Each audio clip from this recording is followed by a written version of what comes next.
High, good morning. আমি আমার চললাম জয়কালী পুজো দিতে। আজকে শনিবার, আমি মুর্শিদাবাদে এসেছি বেড়াতে। চলো তাহলে এই জয়কালী মন্দির দেখাই। মন্দিরের ভিতরটা দেখো, খুব সুন্দর।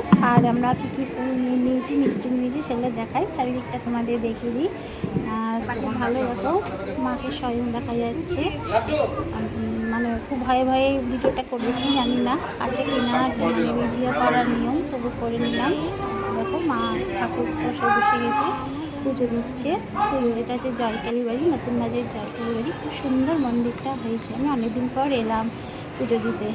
এটা আগেরটা শিব ঠাকুর ছিল, এটা বাবার ঠাকুর আছে, মা আছে, আর এটা শান্তাসীমা ঠাকুর, আর পাশে আছে রাধাকৃষ্ণ, গোপাল, সব মিলিয়ে অনেক ঠাকুরই আছে মন্দিরটা ভীষণ সুন্দর, ভীষণ ভালো লাগলো।